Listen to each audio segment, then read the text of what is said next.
নমস্কার বন্ধু, আমি সুমন বিশ্বাস। প্রতিদিন ন্যায় আজও স্বপ্নিল বাংলা ক্লাসের পক্ষ থেকে সকল শিক্ষার্থী বন্ধুকে স্বাগত। দেখুন তো, যেভাবে আমি প্রথাবার রীতি মেনে বাংলা বাগধারা এবং প্রবাদ প্রবচনের আলোচনার ক্লাস শুরু করেছিলাম, আজও সেই ধারাটা বজায় রাখবো। সেদিক থেকে আজ আমার ববন্য নির্মিত সপ্তম ক্লাস আর টোটাল 59 নম্বর ক্লাস। তোমরা প্রত্যেকেই জানো বন্ধু যে আমি প্রবাদের আলোচনায় কখনোই মানেটা বলে থেমে যাই না। সেই সঙ্গে প্রত্যেকটা প্রবাদ কেন উৎপত্তি হলো, বাস্তবে কোন ঘটনার পরিপ্রেক্ষিতে আমরা এটা ব্যবহার করতে পারবো, সেটাও বিস্তারিত ব্যাখ্যা করার কিন্তু চেষ্টাটা করি। সেদিক থেকে আজ প্রথমেই যে প্রবাদটা সম্পর্কে আলোচনা করব সেটা হচ্ছে বুড়ো দিয়ে জরাশোধ। অর্থাৎ বিদ্যুৎ জরাগ্রস্ত হয়েছে, সুতরাং তার উপরেই জরাকে অধিকার করতে বলা, যাতে কোনো ক্ষতিবৃদ্ধি নাই এমন উপায়ে প্রতিজ্ঞা রাখা। অর্থাৎ বুদ্ধ বয়সে বুড়ো বয়সে যদি রোগ ভোগ হয় তেমন ক্ষতির কিছু থাকে না। হচ্ছে বুড়ো বয়সে চূড়াকরণ, অর্থাৎ বেশি বয়সে অল্প বয়সিত যদি কার্য করতে যাও, চূড়াকরণ হচ্ছে চুলের চূড়াটুরা বা নকশা নকশা আঁকা। অর্থাৎ বেশি বয়সে অল্প বয়সোচিত যদি কাজ করতে যাওয়া হয় তখন এই প্রবাদটা ব্যবহৃত হয়। পরে হচ্ছে বুড়ো বয়সে ধেড়ে রোগ। এই বুড়ো বয়সে ধেড়ে রোগ মানে হচ্ছে বুড়ো বয়সে যদি বালক কিছুতে আলোচনা করা হয়, শিশুগুলো আচরণ করা হয়, তখন বলা হয় বুড়ো বয়সে ধেড়ে রোগ। এবার হচ্ছে বুড়ো মেরে খুনের দায়, অর্থাৎ বৃদ্ধের শরীর অত্যন্ত রোগা হয়, সে মরেই আছে, তার উপর তাকে দুই ঘা মারলেই সে মরে যায়, সুতরাং তখন খুন করার দায়ে কিন্তু পড়তে হয়। তাই বুড়ো মেয়ে খুনের দায়, অর্থাৎ সামান্য অপরাধ করে অসামান্য অপরাধের দায়ভার গ্রহণ করা। ওটা বুড়ো হলে বক চিনে না, অর্থাৎ বেশি বয়সে সাধারণত বিষয়ের প্রতি অজ্ঞতা প্রকাশ করে, অর্থাৎ বয়স বেশি হলে যে কোনো বিষয় সম্পর্কে জ্ঞান বা ধারণাটা কমে যায়, সে অর্থে এটা প্রযোজ্য। ওটা বুড়ো ছলে বক চিনে না বললাম। পরে বুড়োই কথা প্রতি কথায় কাশি, যুবাই কথা প্রতি কথায় হাসি। অর্থাৎ বার্ধক্য এবং যৌবনের পার্থক্য এখানে দেখানো হয়েছে। অর্থাৎ বুড়ো বয়সে কাশিটা রোগের লক্ষণ, আর যুবক জীবনে উদ্যম বা আশা ভরসা কিন্তু আনন্দময়। তাই বুড়ো বয়সে যে কোনো কথা বলতে গেলে কাশি হয়ে যায়, আর ইয়ং বয়সে সেটা সম্ভাবনা থাকে না, ফলে সেই কথাবার্তার মধ্যে একটা হাসির ফোয়ারা কিন্তু থেকেই যায়। পরে বুড়ো শালিক পোষ মানে না। এই যে বুড়ো শালিক পোষ মানে হচ্ছে শিশুর ন্যায় অধিক বয়স্ক লোককে প্রতিপালন করা কিন্তু সহজসাধ্য নয়, খুবই কষ্ট সাপেক্ষ একটা কিন্তু ব্যাপার। ওটা বুড়ো শালিকের ঘাড়ে রোয়া খুবই জনপ্রিয় একটা প্রবাদ এবং বিখ্যাত প্রহসনের নাম তোমরা জানো, মাইকেল মধুসূদন দত্ত বুড়ো শালিকের ঘাড়ে রো। অর্থাৎ ছোট শালিক পাখির মতো বুড়ো শালিকের ঘাড়ে আর রো ওঠে না, রো মানে লোম। বৃদ্ধাবস্থায় যুবকজনিত যদি কার্য করতে ইচ্ছুক হয় তখন এটা বলা হয়, অর্থাৎ বুড়ো বয়সে যৌবনের আগমন ঘটলে তখন তাকে ব্যঙ্গ করে বলা হয় বুড়ো শালিকের ঘাড়ে রো। পরে বুড়ো হইলে 72 পায়, অর্থাৎ মানুষ বুড়ো হইলে তার 72 অর্থাৎ ভীমরতি হয়। এই অবস্থায় মানুষের সাতিশয় ভ্রান্তি উপস্থিত হয়ে থাকে। তা হচ্ছে বুড়োর নাই কাজ বেড়া ভাঙে আর বাঁধে, বুড়ির নাই কাজ চাল ধান ফেলে আর বাছে। অর্থাৎ বুড়ো বুড়ি বাজে কাজে সময় কাটাতে কোনো কাজ না থাকে না বলে চালে ডালে মিশিয়ে কিন্তু বাঁচতে থাকে, অন্য জায়গায় যাওয়ার বা সময় কাটানোর অবসর থাকে না বলে তখন তারা এই কাজটাই কিন্তু করতে থাকে। পরে হচ্ছে বুদ্ধিগুণে হা ভাত আর বুদ্ধিগুণে খা ভাত। অর্থাৎ লোকের বুদ্ধি মন্দ হইলে হা অন্ন গো অন্ন করে বেড়ায়, আর বুদ্ধি ভালো হইলেই সুখ ছান্দে কিন্তু দিনপাত করতে থাকে। অর্থাৎ বুদ্ধিমান লোক সহজে কিন্তু দিন যাপন করতে পারে। পরে বুদ্ধিতে বৃহস্পতি আরেকটা জনপ্রিয় প্রবাদ, অর্থাৎ কেউ তীক্ষ্ণ বুদ্ধিশালী হইলে তাকে দেবগুরু বৃহস্পতির সঙ্গে তুলনা করা হয়। নির্বোধকে শ্লেষ করে এই বাক্য বলা যায়, অর্থাৎ কাউকে ব্যঙ্গ করার জন্য বলা হয় বুদ্ধিতে বৃহস্পতি, বা অনেক জ্ঞানীগুণী ব্যক্তিকে সম্পর্কে বলা হয় কিন্তু বুদ্ধিতে হচ্ছে বৃহস্পতি। পরে হচ্ছে বুদ্ধি না থাকলে বাপের পুকুরে ডুবে মরে। অর্থাৎ বুদ্ধিহীন ব্যক্তি নিজের কাজে আপনি কিন্তু বিপন্ন, অর্থাৎ যার কোনো বুদ্ধি নেই সে নিজে কাজ করতে গিয়ে নিজে কিন্তু ঠকে যায়। বলছে বাপের পুকুরে ডুবে মরে, অর্থাৎ নিজের পুকুরেই কিন্তু নিজে ডুবে মরে। বলছে বুদ্ধি যার বল তার, এটা খুবই জনপ্রিয় আর একটা প্রবাদ।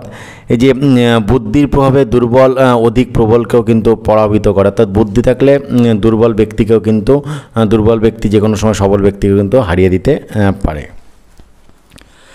তবে পড়ানোর মাঝে বন্ধুদের একটা কথা বলে রাখি যে শিক্ষাকে সকলের দুয়ারে দুয়ারে পৌঁছে দেওয়া পুণ্যের কাজ। তাই এখনও পর্যন্ত যারা তোমাদের প্রিয় স্বপ্নিল বাংলা চ্যানেলটাকে সাবস্ক্রাইব করেনি তারা সাবস্ক্রাইব করে পাশে থাকা বেল আইকনটাকে প্রেস করে দিও সবার আগে সমস্ত ভিডিওর আপডেট পেতে। বলেছে বুললাম ধান হলো তিল, ফুলল রুদ্রাক্ষ খেলাম কিল। অর্থাৎ একরূপ কাজ করতে গিয়ে তার ফল অন্যরূপ যদি হয়ে যায়, অর্থাৎ আমি যেটা করতে চেয়েছিলাম সেটা যদি অন্যটা হয় তখন এই প্রবাদটা ব্যবহৃত হয়। পরে বৃক্ষের পরিচয় ফলে, এটা আরেকটা জনপ্রিয় প্রবাদ যে বৃক্ষের পরিচয় ফলে, অর্থাৎ ফলের ভালো মন্দ দেখেই কিন্তু কার্যের ভালো মন্দ বিচার করা যায়, এই জন্যে বলা হয় ফলেন পরিচয়তে। বৃদ্ধা বেশ্যা তপস্বিনী, অর্থাৎ সমস্ত জীবনটা পাপ কার্যে কাটিয়ে বৃদ্ধ বয়সে ধার্মিক সাজলে তখন এটা বলা হয়। ইংরেজিতে এটাকে এভাবে বলা হয় a young whore and old saint. হচ্ছে বিনতে দ্যুতি, অর্থাৎ বিনতে দ্যুতি মানে হচ্ছে শ্রীকৃষ্ণ রাধিকার মিলন কল্পে বৃন্দা অনেক সাহায্য করেছিল এবং শ্রীকৃষ্ণ মথুরায় গমন করলে বৃন্দা সেখানে গমন করে রাধিকার অনুযোগ জ্ঞাপন করেছিল। এই জন্য কেউ কারো কথা পরস্পরের নিকট চালনা করলে তাকে বলা হয় কিন্তু বিন্দে দ্যুতি, অর্থাৎ একের কথা অন্যকে যদি খবরাখবর দেয় তখন তাকে বলা হচ্ছে কিন্তু বিন্দে দ্যুতি, অর্থাৎ শ্রীকৃষ্ণ এবং রাধিকার মিলনকল্পে বৃন্দা এরকম কাজ কিন্তু করেছিল বলে। পরটা বৃহন্নলা সারথি যার পরাভব কোথা তার, অর্থাৎ আমরা জানি অজ্ঞাতবাসকালে কঙ্ক নামধারী যুধিষ্ঠির পুত্রের জন্য চিন্তিত বিরাট রাজকে বলেছিলেন বৃহন্নলা যার সারথি তাহার পরাজয় কিন্তু অসম্ভব। এরপরে আছে বেঁচে থাক আমার চূড়াবাসী মিলবে কত রাজরানী দাসী, অর্থাৎ চূড়া এবং বংশীধারী শ্রীকৃষ্ণকে অনেক গোপী ভজনা করত। আকর্ষণী শক্তি পাকলে অনেকেই তাতে কিন্তু আকৃষ্ট হয়। পরটা হচ্ছে বেটে লোক হেট হয়, অর্থাৎ বেটে লোক সহজেই কিন্তু হেট মানে মাথা নিচু করতে পারে, অর্থাৎ যে বিনয়ী সে সহজেই কিন্তু বিনয় দেখাতে কিন্তু পারে। পরটা হচ্ছে বেড়েকে চমড়া বলা, অর্থাৎ বেড়ে অর্থাৎ লাঙ্গলহীনকে চমড়া অর্থাৎ সুন্দর লাঙ্গলযুক্ত বললে তার অত্যন্ত গর্ব হয়। নিজকে ভালো বলে প্রশংসা করলে সে গর্বে ফুলে ওঠে। কার্যসিদ্ধিকল্পে গুণহীনে গুণ আরোপ করে খোসামত করা বলা হচ্ছে বেড়েকে চমড়া বলা, অর্থাৎ আমার কার্যসিদ্ধির জন্যে যেটা আমার দরকার সেটা করে নেওয়া, অর্থাৎ অন্যায়কেও ন্যায় বলে চালিয়ে দেওয়া, অর্থাৎ গুণহীনেরও গুণের আদর করা। হচ্ছে বেড়ে গরুর ওকরা বনে ভয় কি, অর্থাৎ যে গরু বেড়ে অর্থাৎ লেজ না থাকায় তার লেজে ওকরা ফল জড়ার সম্ভাবনা নাই, তাই সে ওকরা বনে যাইতে ভয় করে না। ভালো লোকেই কুস্থানে যাইতে ভয় করে, কিন্তু যে মন্দ লোক যার দুর্নামের ভয় নেই সে স্বচ্ছন্দে কিন্তু কুস্থানে বা খারাপ জায়গায় কিন্তু যেতে পারে। তারপর হচ্ছে বেড়ে গরুর লেজ ধরে স্বর্গে যাওয়া, অর্থাৎ অকর্মণ্যকে দিয়ে কাজ করে উদ্ধার পাওয়া বলতে পারো। বলছে বেঁধে মারে সয় ভালো, অর্থাৎ বাঁধিয়ে মারলে কোনো উপায় নাই দেখে অগত্যা চুপ করে দাঁড়িয়ে থাকতেই হয়, অর্থাৎ উপায়ন্তর না থাকায় কোনো অসহনীয় বিষয় কিন্তু তখন সহ্য করে কিন্তু নিতে হয়। হচ্ছে বেকারের চেয়ে বেগার ভালো, এর আগেও পড়িয়েছি বন্ধু তোমাদের যে বসে না থেকে বেগার খাটা কিন্তু ভালো। অবশ্যই বেকার চুপচাপ কাজকর্ম না করে বসে থাকার থেকে তুমি যদি বেগারও খাটো, পয়সাও যদি না পাও, পেটে ভাতও যদি পাও, অন্তত শরীরচর্চাটা তো হয়, সেই শরীরচর্চাটা হলে অন্তত শরীরটা তো ভালো থাকে, তাই এটা বলা হয় বেকারের থেকে কিন্তু বেকার অনেক ভালো। পরে হচ্ছে বেগম চেনে না বেগুন, অর্থাৎ এই যে বেগম চেনে না বেগুন মানে হচ্ছে উচ্চপদস্থ লোক সামান্য বস্তু জানে না এইরূপ ভান করিয়া থাকে। অর্থাৎ একটা ভালো জায়গায় যাওয়ার জন্যে সাধারণত নিম্ন শ্রেণীর অর্থাৎ নিচু সামান্য জিনিস সম্পর্কে তাদের জ্ঞান না থাকা, একটু অন্যরকমভাবে বলি কাউকে ইনসাল্ট না করেই, আমি কলেজের বা ইউনিভার্সিটির প্রফেসরদের দেখেছি যে তারা কিন্তু হাইফাই জায়গায় চাকরি করছে, প্রচুর ট্যালেন্টের সম্মান হয়, কিন্তু সামান্য ব্যাকরণের দিকে যদি জিজ্ঞাসা করে বাংলা ব্যাকরণ তারা কিছু বলতে পারে না, বা যারা যেটা পড়ান তার বাইরে যদি অন্যটা গিয়ে জিজ্ঞাসা করেন সেটা বলতে পারেন না। এই যে বেগম চেনে না বেগুন, উচ্চপদস্থ লোকে সামান্য বস্তু জানে না, এইরূপ কিন্তু ভান করে থাকে। আদৌ তারা না জানতে পারে কিংবা না জানার হয়তো ভান করে। দেখুন এই যে প্রবাদ প্রবচন, এর কিন্তু যথেষ্ট একটা গুরুত্ব রয়েছে, কেননা বিভিন্ন ক্লাসের পাশাপাশি কিন্তু এটা বিভিন্ন কম্পিটিশান পরীক্ষাতেও কিন্তু এটা পাঠ্য, SSC, MSc, primary, PSC, college service পরীক্ষায় এটা পাঠ্য রয়েছে।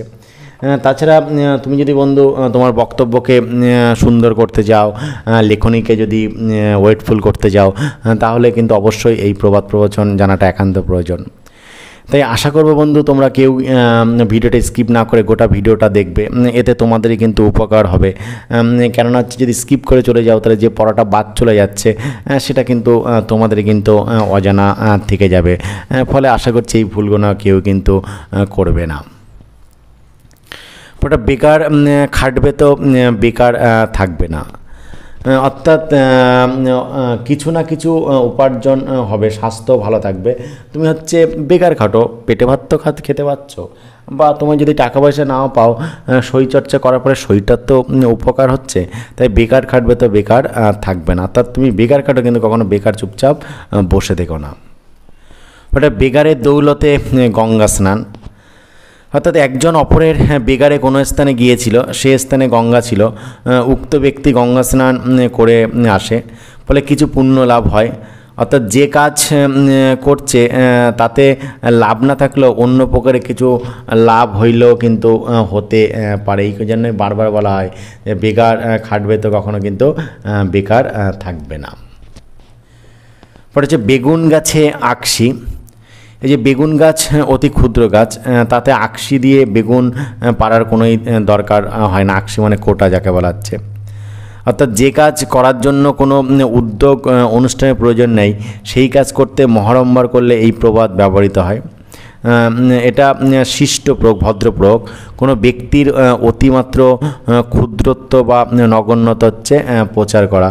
যে বেগুন গাছে আকশি, অর্থাৎ অতি ক্ষুদ্র গাছ, তাতে যদি আকশির প্রয়োজন নেই কিন্তু তবুও যদি ব্যবহার করি তখন এটা ব্যবহার প্রয়োগ করা হয়ে থাকে। পরে হচ্ছে বেং দেখে পুকুর কেটেছে আর মুতে ভাসাবার তরে। এই যে বেং দেখে পুকুর কেটেছে মুতে ভাসাবার তরে, অর্থাৎ কোনো ক্ষুদ্র লোক কোনো ক্ষুদ্র কার্যে সহায়তা করতে অসম্মত হইলে তার সাহায্যের আশাতেই কার্য আরম্ভ হয় না। এটা বোঝার জন্যই কিন্তু এই প্রবাদটা কিন্তু প্রযুক্ত হয়।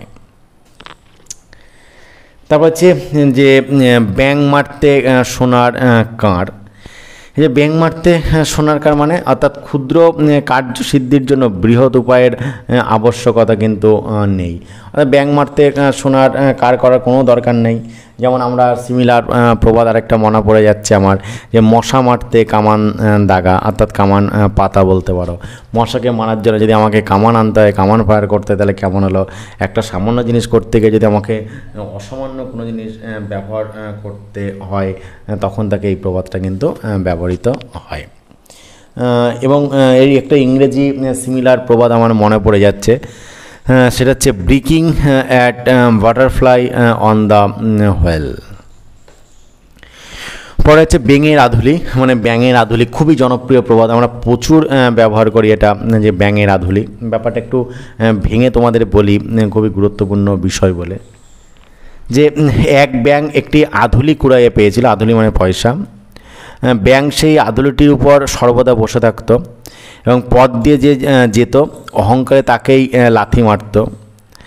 একদিন একজন পথিককে এইরূপে লাথি মারায় পথিক এর কারণ খোঁজার চেষ্টা করলো এবং শেষ পর্যন্ত বুঝতে পারল যে ওই আধুলিটি ব্যাঙের গর্বের কারণ এবং সেজন্যই সে অন্য সবাইকে কিন্তু লাথি মারছে। তখন পথিক ব্যাঙ নিদ্রিত হলে ওই আধুলিটি চুরি করে নিয়ে চলে গেল। ব্যাঙও আর কাউকে কিন্তু লাথি মারল না। সামান্য ধন পেয়ে কেহ অধিকতর গর্বিত হইলে সেই ধনকে ব্যাঙের আধুলি বলা হয়। এই যে ব্যাঙের আধুলি অর্থাৎ সামান্য জিনিস পেয়ে যখন কেউ গর্ববোধ করে তখন তাকে বলা হচ্ছে কিন্তু ব্যাঙের আধুলি। আশা করছি বন্ধু আজও ববর্ণ নির্মিত 7 নম্বর ক্লাসে এবং টোটাল 59 নম্বর ক্লাসে তোমাদের একটা সুন্দর তত্ত্ববল ক্লাস উপহার দিতে পেরেছি। তারপরে বন্ধু কোথাও যদি কোনো সমস্যা হয়ে থাকে অবশ্যই বন্ধু আমাকে কমেন্ট বক্সে